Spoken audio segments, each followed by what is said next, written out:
अस्सलामुअलैकुम वरहमतुल्लाहि वबरकातुहू। हदीस शरीफ में है कि अगर किसी इंसान को 2 वादी भर के सोना मिल जाए तो वो ख्वाहिश करेगा कि उसे तीसरी वादी भी मिल जाए।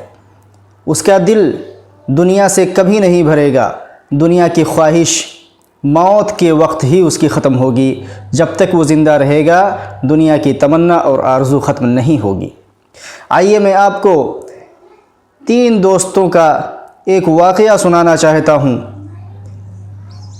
कैसे दुनिया की लालच ने और हिर्स ने उन तीनों का ख़ात्मा किया और उन तीनों को हलाक व बर्बाद किया।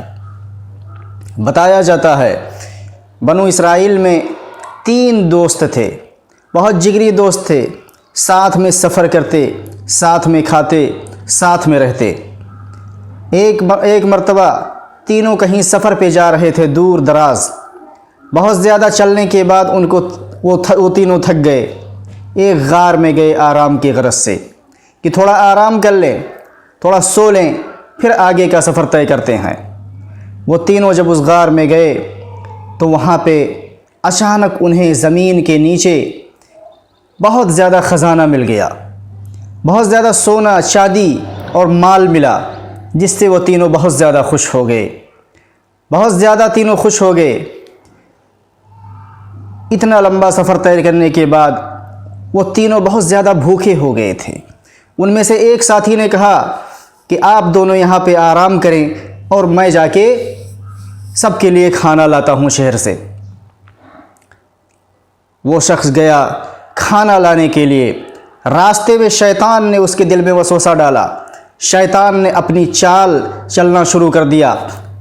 उसके दिल में ये वसवसा डाला कि इतना बड़ा ख़जाना हमारे हाथ लगा है, हमें इतना लंबा ख़जाना मिल गया है, क्या ही अच्छा होगा कि मुझे अपने दोनों साथियों को हिस्सा ना देना पड़े, पूरा ख़जाना मेरा अकेला हो जाए। क्योंकि जब ख़जाना 3 हिस्से में तकसीम होगा तो मुझे कम मिलेगा, और अगर पूरा मिल जाएगा तो पूरी ज़िंदगी ऐश करेंगे हम उसी पर। उसे ये शैतान का वसवसा बहुत अच्छा लगा। वो तदबीर सोचने लगा कि क्या तरीक़ा है इसका। शैतान ने उसके दिल में वसवसा डाला कि इसका एक ही तरीक़ा है, अपने दोनों साथियों को तुम ख़त्म कर दो, कत्ल कर दो। न वो दोनों रहेंगे और ना तुमसे कोई हिस्सा मांगेगा। उसने सोचा कत्ल करने के लिए सबसे अच्छी तरकीब ये है कि खाना लाने के लिए मैं ही आया हूँ, खाना लेके उनके खाने में जहर मिला देता हूँ और ख़ुशी के साथ ले जाके खाना उनके सामने पेश करता हूँ। दोनों खाते ही ख़त्म हो जाएंगे और सारा ख़जाना मेरा हो जाएगा। ऐसा ही किया, खाने में उसने जहर मिला दिया। उधर वो दोनों जो गार में आराम कर रहे हैं, एक दोस्त ने कहा दूसरे से कि क्या ही अच्छा होगा कि ये ख़जाना सिर्फ़ और सिर्फ हम दोनों के दरमियान तकसीम हो। इस ख़जाने में मेरा और तुम्हारा ही हिस्सा हो, तीसरे साथी को इसमें से कुछ ना देना पड़े। कैसे हम उसको इस हिस्से से निकालें?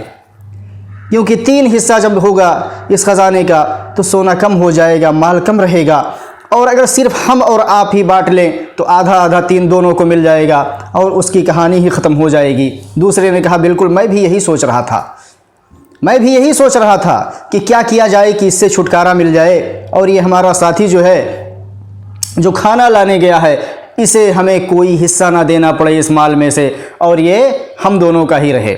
उन दोनों ने यही प्लान बनाया कि इसकी एक ही सूरत है कि जैसे ही वो आए हम उसको कत्ल कर दें, उसे ख़त्म कर दें।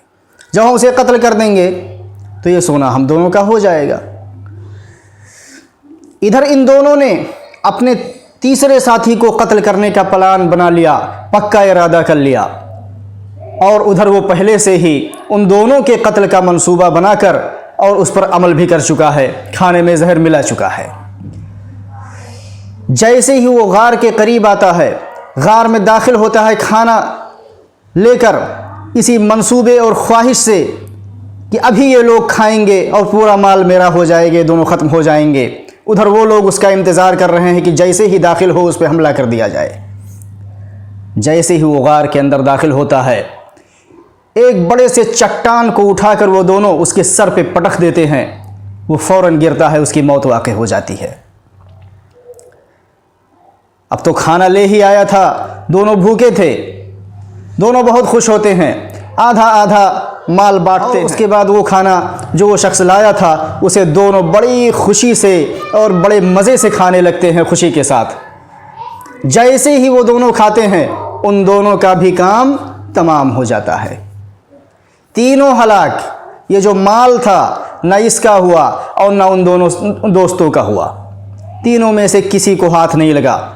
अगर तीनों एक दूसरे के खिलाफ गलत राय और गलत चाल और साजिश ना चलते तो ये हश्र तीनों का नहीं होता, बल्कि माल में से तीनों को बराबर बराबर का हिस्सा मिलता और तीनों मालदार हो जाते। लेकिन उन तीनों ने यही प्लान बनाया कि सिर्फ मुझे मिल जाए, मुझे बाकी साथियों को हिस्सा ना देना पड़े। ज़्यादा लालच उन्होंने किया, ज़्यादा तमन्ना उन्होंने किया माल की, तो उसका अंजाम ये हुआ कि तीनों हलाक हो गए और बर्बाद हो गए और एक दूसरे के कातिल भी बन गए। हज़रत ईसा अलैहिस्सलाम का गुज़र उस जगह से होता है, उस गार की तरफ से। हज़रत ईसा अलैहिस्सलाम फरमाते हैं कि इस दुनिया की लालच ने इन तीनों को तबाह व बर्बाद कर दिया। मेरे दोस्तों, अगर आपको ये वीडियो पसंद आया हो तो इस चैनल को ज़रूर सब्सक्राइब कीजिए और अपने दूसरों तक भी इस वीडियो को शेयर कीजिए। वस्सलामु अलैकुम व रहमतुल्लाहि व बरकातुहू।